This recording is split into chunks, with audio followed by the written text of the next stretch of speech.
My name is Ren Callahan, and I was 34 when my heart tore itself apart in a hallway of the hospital where I'd worked for over a decade. While a surgeon I'd scrubbed in with 100 times cracked my chest open, the front desk called my parents, and my sister answered from a brunch table. She heard the words emergency heart surgery and said, "She's not our problem anymore." Then she hung up, ordered another mimosa, and posted a smiling family photo captioned "Living our best life." My father never called. Not that week. Not once. For 3 weeks I believed that silence was the whole story. Then my aunt walked into my recovery room holding one thin, worn envelope, and I learned my family hadn't just walked away from me. They'd been billing me my entire life. What I did with that envelope and with the $38,000 check my mother would eventually slide across her tablecloth, nobody saw coming. Welcome back to Hidden Family Revenge, where the people who were supposed to love you become the story you survived. If your family ever made you feel like a debt instead of a daughter, this one's for you. Drop a comment, tell me where you're watching from, and subscribe. You're going to want to know what was inside that envelope. It happened on a Tuesday in March, 11 hours into my shift on the cardiac ICU. I was charting a patient's vitals when the pain hit me instead under my breastbone, tearing upward into my jaw, sharp and structural, like something giving way. I'd described that exact sensation to nursing students 100 times. Hearing my own lecture come back at me from inside my own ribs is a special kind of irony. I took my own pulse.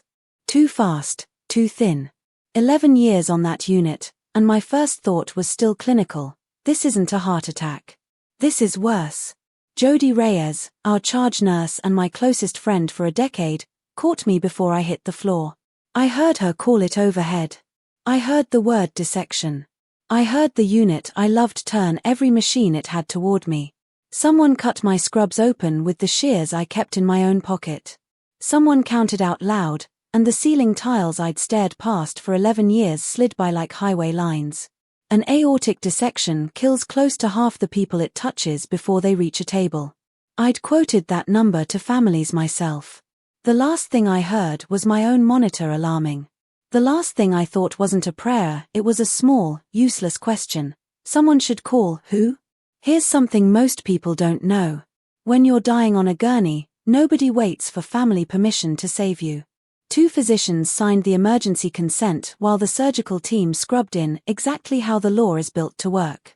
My family couldn't have stopped that surgery even if they'd tried. To be clear, they never did. But hospital policy still requires next of kin notification, and that notification field is where my past caught up with me.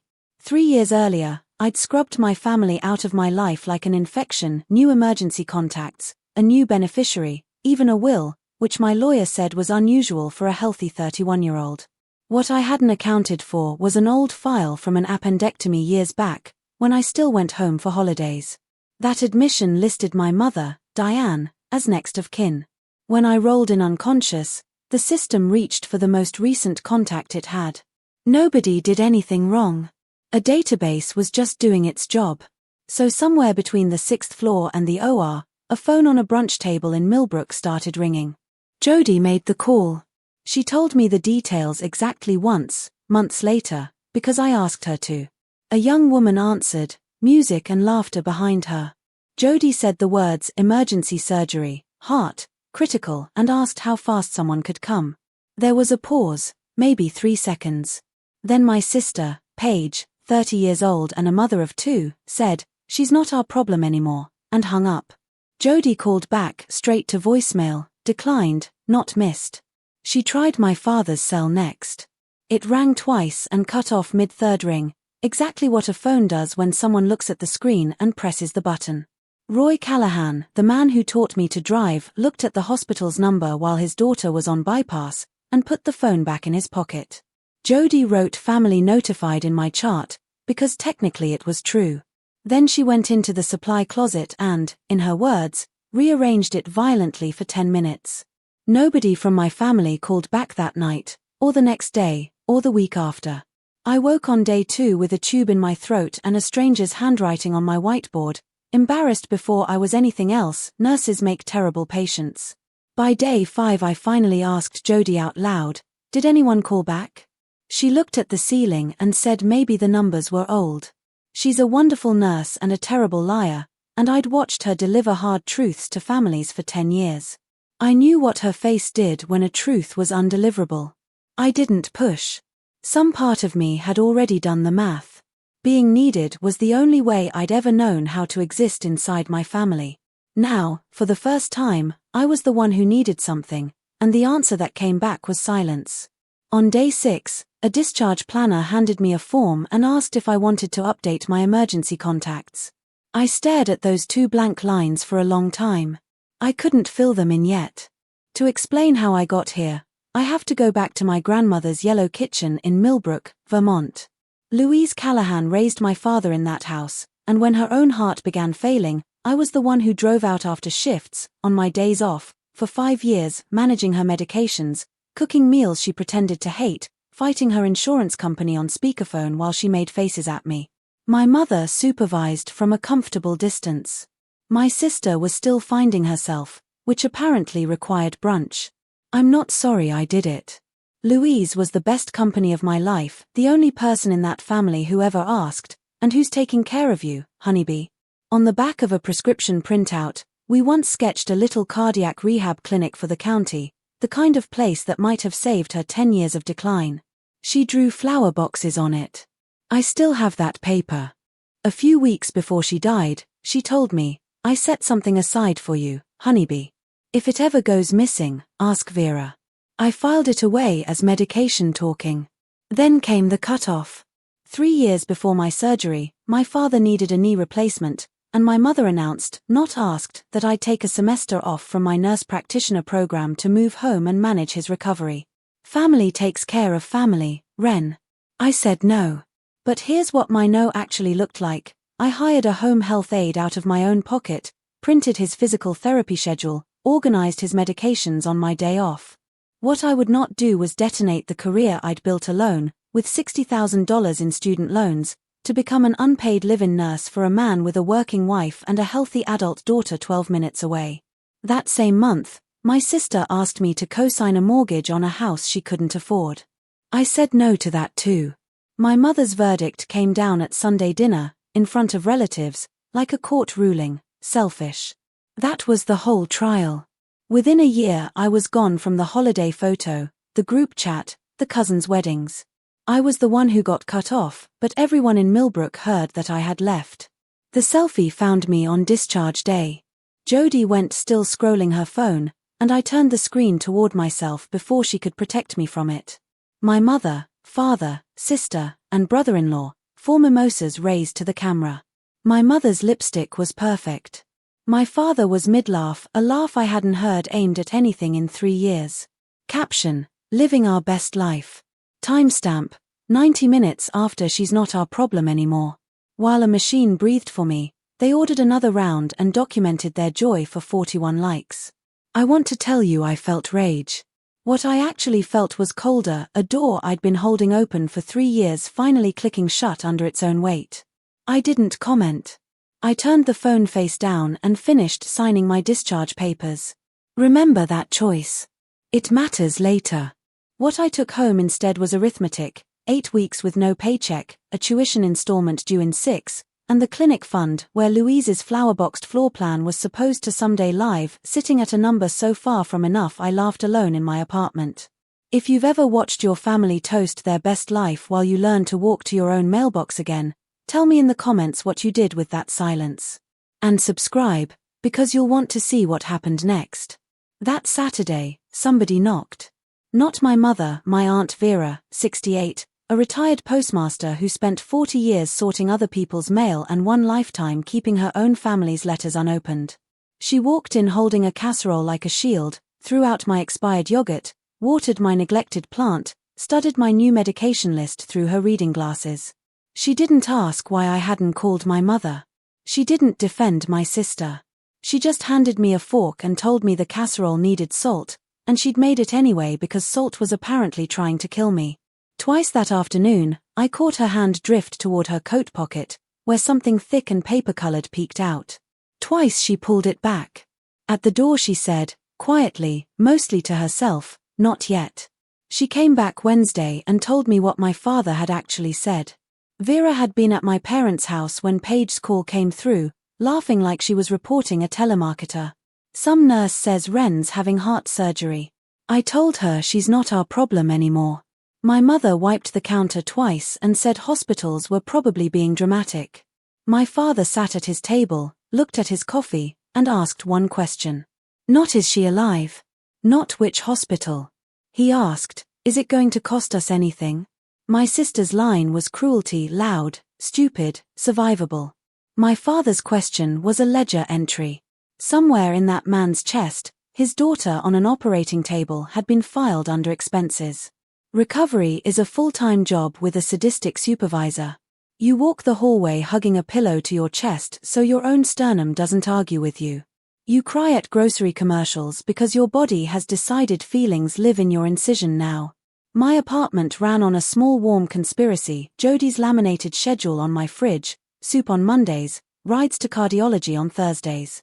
14 names on that sheet by the end, and not one of them was Callahan except the 68-year-old who took every Sunday and defended it territorially. I kept trying to pay everyone back until Jodie sat me down and said, "You don't owe us. That's the whole point of us." I heard it. I didn't believe it yet. But something shifted an inch on its foundation. That Friday, the first envelope from my mother in 3 years arrived, a get well card, glossy lighthouse on the front, signed the Callahans. Underneath, her real message, Katie's baptism is next month. We'd appreciate you not making things awkward.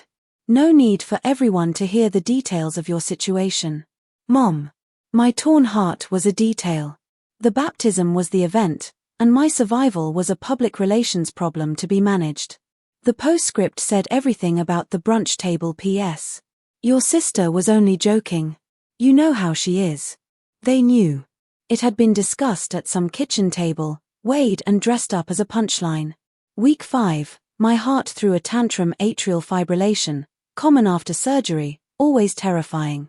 At 3 a.m. in a telemetry bed, listening to my own irregular heartbeat, I finally ran the thought experiment I'd been avoiding. If this had been the big one, the hospital would have dialed that same brunch table again.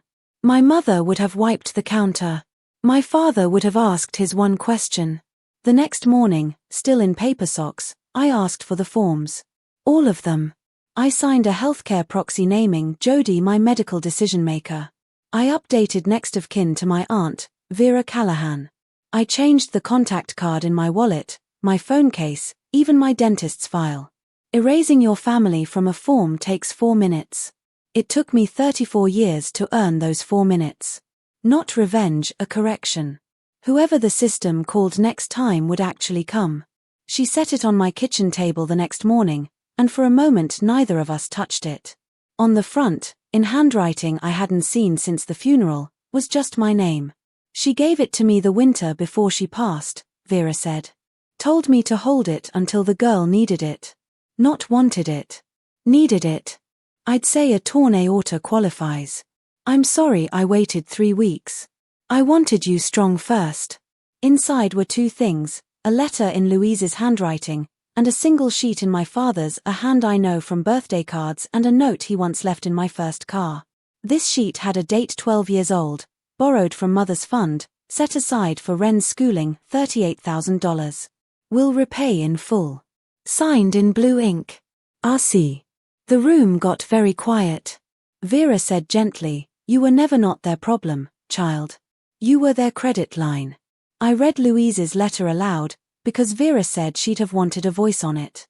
Louise had set aside $38,000, her pension savings and the proceeds from a lake lot earmarked for my nursing school, so I could start your life without a stone on your back. She trusted my father to manage it because trusting him was easier than fighting my mother. Within a few years the money was gone.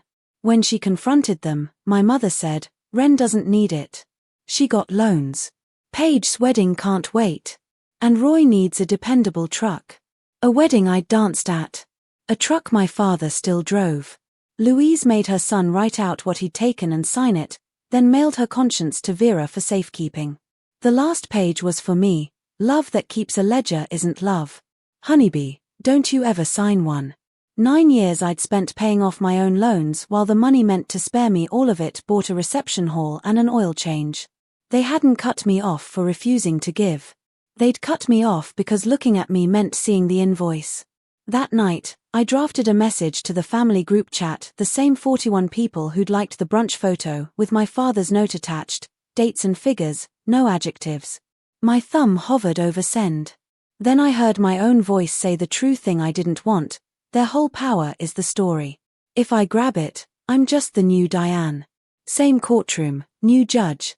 I deleted the message and put the letter and note in my nightstand drawer, not as a weapon. As a compass. At the door, Vera added one more thing. Your father's been having chest pains for a year. Won't see anybody.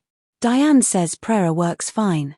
Week 8, cleared for part-time work, I started in cardiac rehab, the honest wing, where everything that broke you is still in the room while you walk the treadmill beside it. One patient, a woman in her 70s, watched the parking lot every session, where her estranged daughter waited in a parked car and never came in. Watching them look at each other through a windshield, I couldn't sleep that night, and it wasn't my heart. I dug out Louise's floor plan and stopped treating my clinic like a someday. I applied for the Hospital Foundation's community grant, $50,000, and named it the Louise Project, her name right where my mother would eventually have to read it. I mailed it on a Tuesday. On Thursday, my father's heart finally did what hearts do after 63 years of silence. He collapsed at the farm supply store, and the ambulance brought him to my hospital, the only cardiac program for 40 miles. Not the Widowmaker. A stent, threaded in within the hour. And I learned, reading the intake board, that he'd been referred to the very gym where I now worked.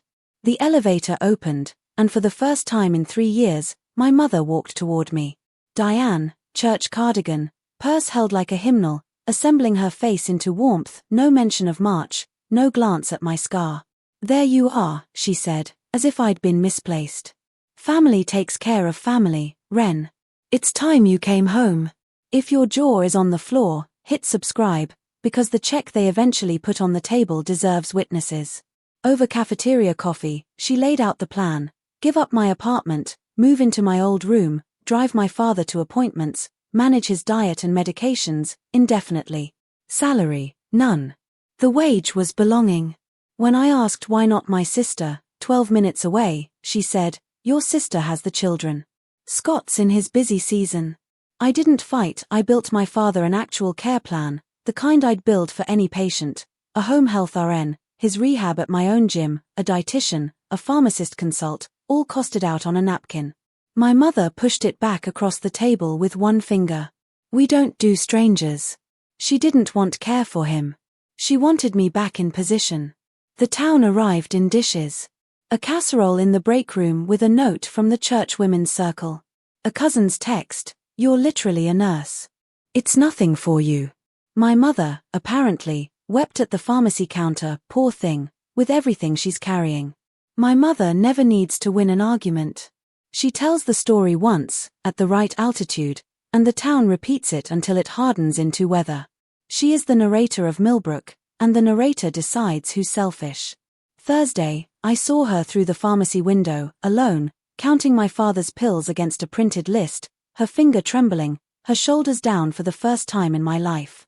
For a moment she was just a frightened 61-year-old woman doing medical math by herself. I almost went in.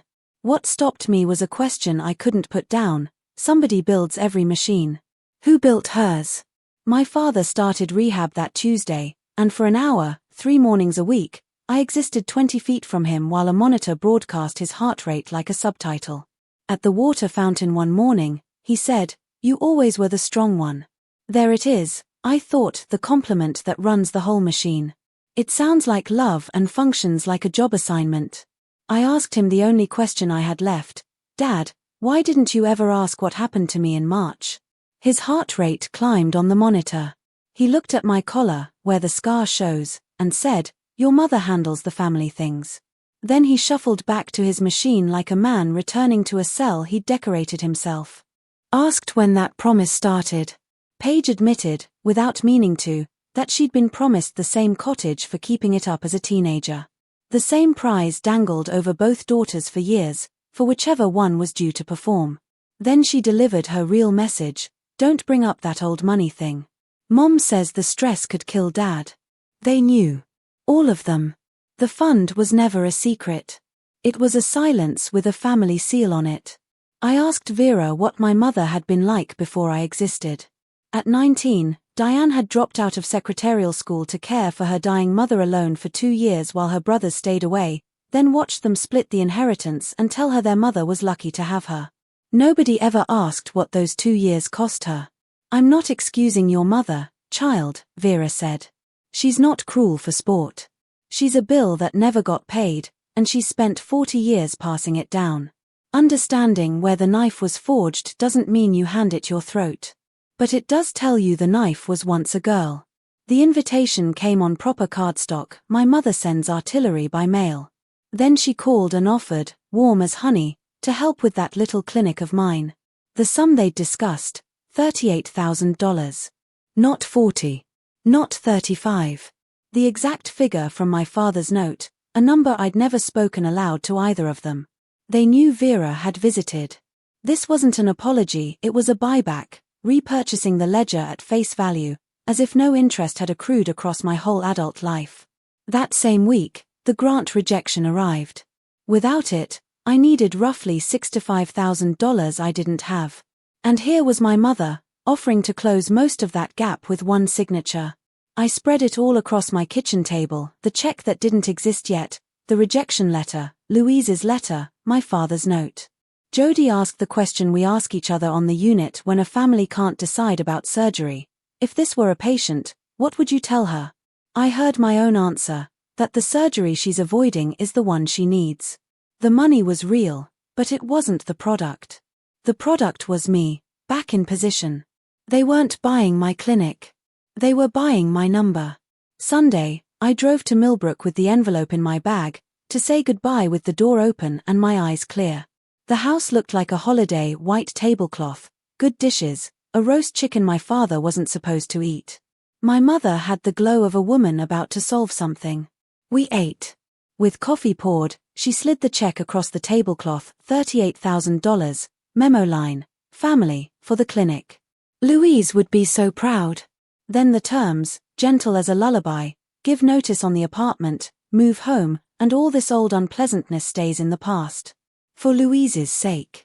I didn't pick up the check, and I didn't push it away.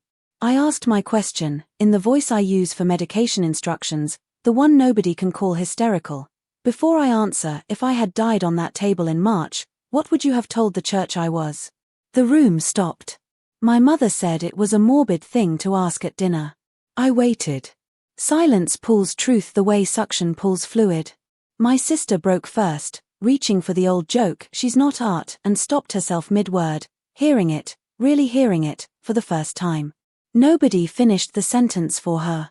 That silence was the most honest thing my family had said to me in 3 years. My mother recovered, as she always does, smoothing the tablecloth. "We're looking forward, sweetheart. Not back." So I reached into my bag and set the envelope down.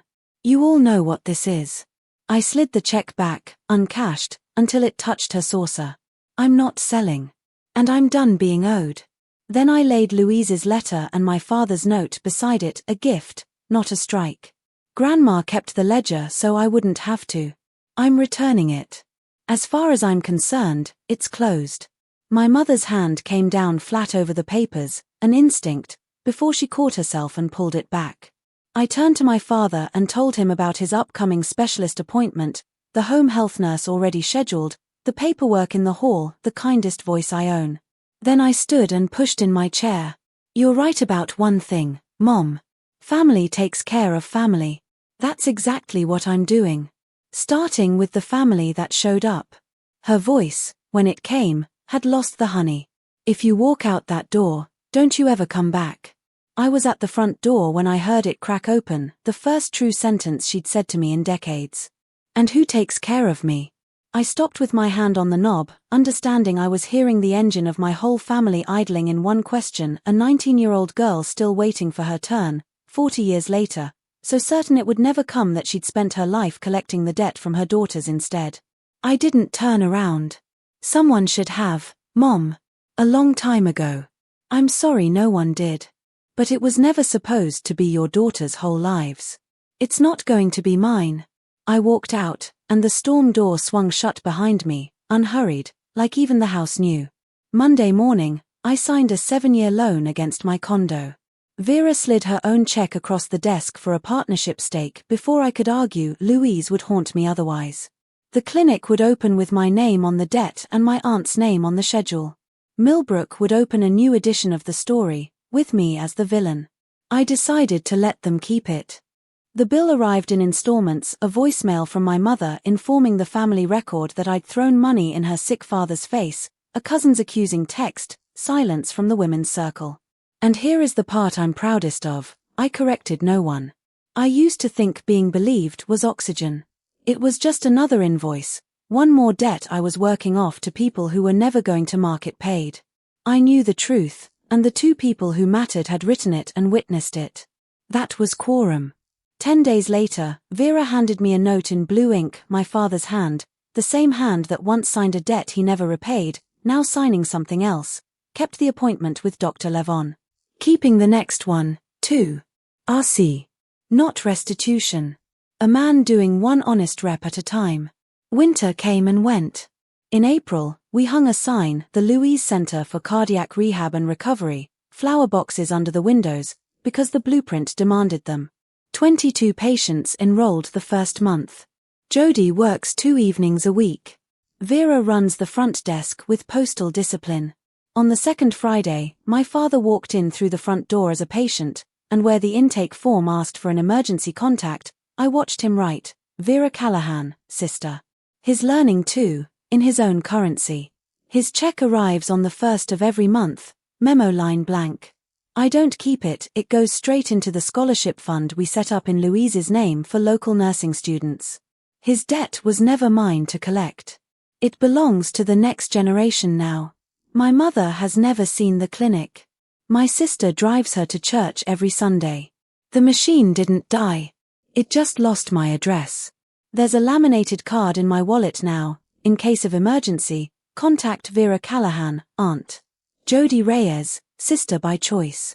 The woman who once sat in a telemetry bed unable to fill in 2 blank lines knows those lines by heart today. My sister turned out to be right about one thing, and I've stopped resenting the sentence. I'm not their problem anymore. But then, I never was a problem. I was the collateral, and collateral doesn't get asked how it's feeling. It just gets held against the loan. Not anymore. The ledger sits in a drawer in a house I don't visit. I hope some night my mother reads Louise's letter all the way to the end, because the last line was never only for me. Love that keeps a ledger isn't love. Pay what you owe to the people who never kept one, and let the rest of the accounting die with the house that built it. The brunch selfie. The envelope with 2 pieces of paper. The $38,000 check I slid back across my mother's tablecloth. Some families hand you love, and some hand you a bill, and sometimes you don't learn which one you've got until you're on the table. If you've ever had to learn that difference the hard way, tell me your story in the comments, I read every one. And subscribe to Hidden Family Revenge, because next week's story cuts even deeper.